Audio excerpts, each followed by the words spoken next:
So the shelf life is 24 months. The Rcma Foundation Concealer Palette. All right, so about a year ago, I did like a first impressions of this palette, and it seemed like a lot of people were interested in what it was, how it wears, all of that. Say, if you're familiar with Painted by Spencer, I think that's his name.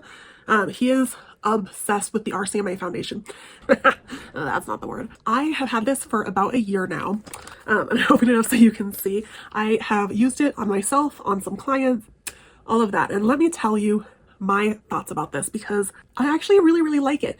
But there are some kind of nitpicky things that I dislike, and you kind of have to learn how to use it. Let me explain. This foundation pigmented. Let me pull up a swatch. Since this is a makeup artist palette, I do have to dispense some onto a palette and then make a swatch, but let me just grab a swatch real quick. Okay. That was the tiniest little product, and look how far that went. So when I tell you that this pigmented, all right, so I went ahead and mixed up a little bit of the Rcma foundation on my palette. Now, the first thing that I will say is if you have dry skin and your skin is not prepped to the max, this is going to do a little bit of enhancing. But I'm going to show you a few different ways of applying it and show you some of the differences. So, first things first, if I put a little bit here and use a sponge, which is kind of my preferred method of applying foundation. You can see, hopefully you can see, that's actually a pretty good match, that I get a decent amount of coverage. Let's do like a little bit here, because so you can see like this is covering my redness. It's covering a lot and actually looks pretty good. But I will say my skin was super moisturized before I applied this. This is going to give me not like a sheer coverage, because you can see it's still covered up some stuff. You can see like my redness is almost gone right through here.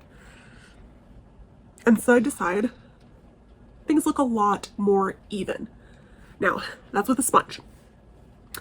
Let's go in with a brush, and I'm going to grab my favorite brush. Well, I might grab my favorite brush if I can find it. Where did I put it? Hold, please. All right, so this is my favorite foundation brush. So same thing, I'm going to dip into right here, right? Now, I will say with a sponge, I think that it applies a little bit better, at least for my skin, because I feel like it meshes with the skin just that little bit better. But you can see, I put just a little bit more on, so maybe you can see a little bit better. You can see side to side, this side is just a little bit more perfected, and you can see a very even coverage, both on the sponge side and on this brush part, right? I think it looks nice. It looks really nice. But I've mentioned this before, I think that personally, I find creams to not necessarily be my favorite format. But for a makeup artist, this kind of palette is very convenient. It's very condensed. It's something nice to work with. So I got to like looking into it a little bit more and doing a little bit more research. The first thing I found was that Rcma actually makes little like foundation mixing drops. I bought some, looked all over for it. I wonder if I threw them away. I hope I didn't, because I wanted to show you guys, but like I said, I couldn't find them. But they feel like oil, like just straight oil, which I would have thought that I wouldn't have minded that because my skin is on the dry side. Didn't work for me. So I tried that a couple of times, didn't like it, didn't like the texture. It just felt a little bit too greasy for my liking, which, because my skin is on the drier side, and I thought, oh, well, you'll like it because your skin's on the drier side, you'll like it. Something else that I was told, guys, why this doesn't work, because I thought for sure that it would. I had multiple people say, oh, well, if you mix it with just a little bit of moisturizer, it works really well. Let me just show you that when I mixed it with a moisturizer, I'm just going to scoop out a little bit of the e.l.f. Holy Hydration Moisturizer onto my palette to show you this, but just put a little bit on there. So I found that when I tried to mix them, it got really patchy. It didn't actually want to mix together. So let me just show you. So, excuse me, I put just a little bit too much lotion right there, so I'm just going to put a little bit to the side right here with a little bit of foundation. I found that when I mixed it, it didn't actually quite solidify together very well, which seemed weird. And you can't really see it here, but I found that every time I tried to mix it together, it didn't really solidify that nice together. Although maybe I spoke too soon because that Holy Hydration one, seeming like it's wanting to mix fairly nicely. So maybe I'm wrong. Maybe I'm wrong. That mixed together nicely. But what I found actually mixed together even nicer is primer. Now again, lotiony textured primers didn't seem to work as well, but if you grabbed a more gel-like primer, so I found that the NYX Plump Right Up one worked really well, so did the e.l.f. Power Grip, but a jelly-like primer worked really well for this. Although, maybe it's the lotion I was using before because that actually mixed in rather nicely. Let's try this. So this is the lotion, and I'm going to put, I guess, just a little bit right here. I don't want to mix too much, but maybe that's not quite enough. Now I'm going to again scoop just a little bit of this foundation and mix it in with this. This might take me a second, so excuse me while I mix. So let's try this one. Do you see how this finish and this finish look very, very different? And I feel like the levels of coverage are very similar. This side, a little bit more on the dewy side. This side, a little bit more on the matte side. Again, I mentioned before that this foundation needs well-prepped dry skin.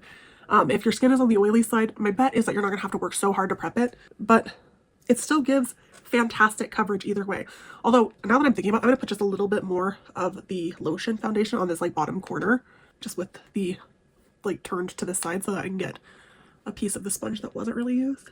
Is that if you use the right lotion, it's not gonna be a problem either. But like, look at how nice. I think both sides look fantastic, but this is more of a texture that most people are more familiar with working. That like more creamy, more emollient liquid texture. And I actually really like how this went on once I discovered what to mix it with.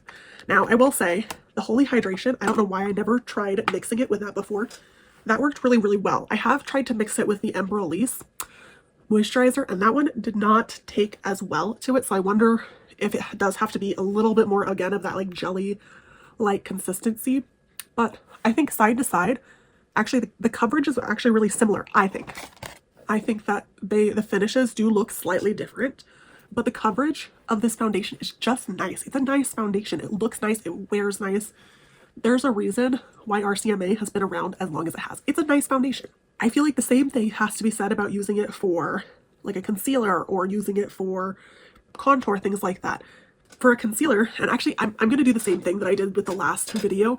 I'm going to use it as a bronzer and my concealer as well. I could probably even get away with using it as a blush because I can use a red mixer to make a nice blush. So we might do that as well.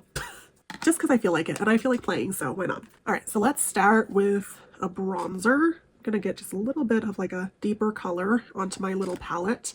By the way, if you've never heard this before, clear palettes, obnoxious to clean. They are so nice for makeup artists because you can kind of hold it up to my skin and see how close you are. It's amazing. I love it. I love a clear palette. I hate that they get water stained and things like that. Love a clear palette. Moving on. I am not going to mix this bronzer with anything because I don't feel like you really need to worry about diluting bronzer quite as much. But again, I could do the same thing, mixing it with like a cream-like moisturizer or mixing it with like a gel-like primer to get the consistency that I really, really want.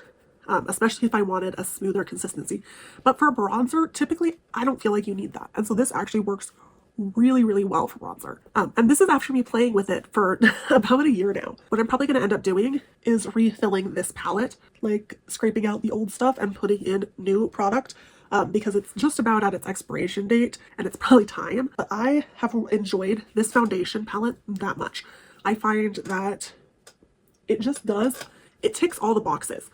Which I would have been the first to say I wasn't sure that was going to be the case. Because you always hear people talk about how they either love it or hate it. And I think that it is actually just a very versatile product. And people don't talk about that enough. But, alright, obviously I need to blend that. I'm going to use that with my sponge. I'm going to do just a little here. A little on the sides of my nose. I got a big ass nose. A little bit on my jaw, which is what's ever left over. And then let's go ahead and blend it out. But do you see? Like, honestly, this is just a nice color. It's a nice color, it's a nice texture. I think that it just works well. Look at that base. Let's go ahead and make just a little bit of blush. Because I have some like red mix-in pigment on this, I'm going to use a lighter shade and actually make some blush. I don't think I did that last time, but I think it will work out well for me. Can you tell that I kind of am obsessed with color theory? I am a hairdresser. I have been for many years. I've taught it for many years.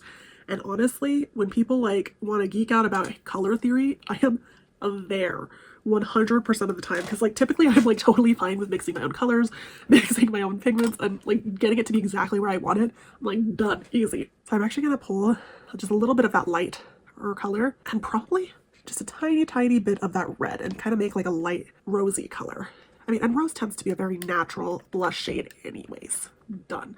It's like a little bit rosy and a little bit peachy. Throw a little bit of this on my cheeks. Ooh, that's nice. Definitely gonna have to blend that out. Do a little draping. Okay. Again, I'm gonna take my sponge, just blend a little bit of that out, just because I did go a little bit ham. And I will say, those mix-in pigments, so like the green, the orange, the red, they're pretty pigmented. And honestly, the foundation as a whole is very pigmented. So you do have to be just a little bit careful. Like the blue, for example, a lot of these, some of the darker colors, not a lot of them, but some of the darker colors do lean a little bit on the orange side. And if you add just like a tiny bit of blue, that is going to turn green. Like your foundation will be a little bit green. So you do have to be just a little bit careful. And then I will say that's probably the hardest part about mixing custom shades with this RCMA palette in particular, is that if you're used to, like, for example, the LA Girl mix-in pigments, that blue mix-in pigment, it's nowhere near the same. This one is pigmented. The LA Girl one, it doesn't not have pigment, but it's not on the same level. So if that's what you're used to, just know you're going to have to dial back how much you're using. I'm going to make a slightly brightening shade of concealer using this, and maybe just a little bit of a tiny lighter of a color. So let's go ahead and throw a little bit of this guy on the board. Mix in just a little bit of my darker shade, and this is what we're going to use as concealer. Now, because I have learned, this is the shade that we're going to use as concealer. Because I have learned to make different consistency of this, I am going to use just a little bit of lotion. Now, I will say, if your skin is on the oilier side and you're worried about mixing lotion in, that would definitely be a good time to maybe use like a primer instead, like perhaps the Power Grip or the Plump Bright Backup, like I was saying. But I had just a little bit of that Holy Hydration from e.l.f. left over, so I'm going to go ahead and mix it in there because my skin is on the drier side, and I know that I'm going to look crepey, like real crepey, if I try to use this without mixing something in. So I'm going to grab a concealer brush and kind of work it into the bristles, tap some of the excess product off. Now remember, still pigmented. We diluted the application. We didn't really dilute the pigment. It still got a ton in there. So you're still going to want to be careful not to add too much. Look at that. And look at how that's applying like gorgeously. I probably could have gotten away with just a little bit lighter, but that's fine. We're going to do a subtly lightening concealer. Okay. And I'm going to use the tip of my beauty blender that doesn't have any product on it to blend out. I'm going to just do a tiny bit of color correcting, actually using that blush I made because it's got just that little bit of red, and then go over it with just a little bit more concealer because I'm still seeing my little under eye bags pretty badly. They're like poking through. But I typically get that with like even super high coverage stuff if I don't go through and conceal it first. So that's what we're going to do. Just a little bit, and then adding a little bit more concealer over the top. I don't know if you guys saw that original video that I made, but in that video, my skin was just a little bit dry. It like wasn't really quite working for my skin. This, I feel like it's still working for my skin. It looks nice. It looks glowy. My skin still looks healthy. You're not seeing like dry spots on my skin, or at least my wayfinder's not showing me dry spots. Maybe on the bigger screen I'll see some, which is pretty typical for me no matter what. But this like method of using the RCMA, I kind of did fall in love with the RCMA just a little bit more because I did find that it made my skin look nice. It made my skin look radiant. It made my skin look and feel really healthy, which I wasn't sure about when I first tried it. Now, I can honestly say the RCMA palette, and this is me coming back after using it for about a year, the RCMA palette is a good palette. But like you can see, the RCMA palette, it's really nice. It looks nice. My skin looks nice. It feels nice. It doesn't feel heavy. It doesn't feel cakey. Like it is sitting a little heavier on this side, but that's because I didn't put a mixing medium in it. But if I'm looking off screen, this side, it just applied very smoothly. And that's because I do have a mixing medium in it. So if you're a makeup artist that doesn't have a lot of experience with cream foundations, or really is like, I don't know if I could do it. I love my liquid foundations way too much. I would still say maybe give this a try. Now, don't throw out all your foundations or anything, but if you do have a nice primer or if you have a nice lotion that you can mix it in with, you're gonna get a very nice, even result. And it looks nice, it feels nice on the skin. I would say try it. I mean, or if you're a makeup artist on a budget that has never been able to use cream foundations, I would again say try it. I don't have a direct comparison for what foundation it feels the most like. Apparently, I was completely off base with what I thought it felt like. So maybe I'll have to do a little bit more digging. Okay, I'll have to do a little bit more digging. I don't know. I can't tell what it felt most like. And honestly, it doesn't matter. It does feel a lot more like a standard foundation. And especially if you don't love creams, I would definitely try using a mixing medium with it. It works so beautifully. I mean, I didn't even set my face. I think that it looks really, really nice, really, really flawless. Try it out, see if you like it. I wouldn't necessarily go out and buy like this full size, but maybe buy your shade, play around with it and see. Thanks so much for watching. I hope you enjoyed this follow-up on the Rcma palette. Honestly, I have to say, I really do like this palette. I think that it was well worth the money, and I will probably, again, like I said, continue filling up like when I run out of shades. Honestly, even if I don't run out, because this palette's getting a little bit old, it's running on a year, and I think the shelf life is, oh, it's 24 months. Ah, I can keep it another year. So the shelf life is 24 months.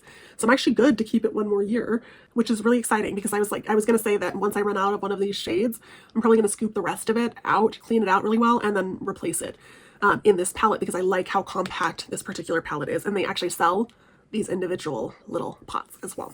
So very excited. Thanks for watching. Bye.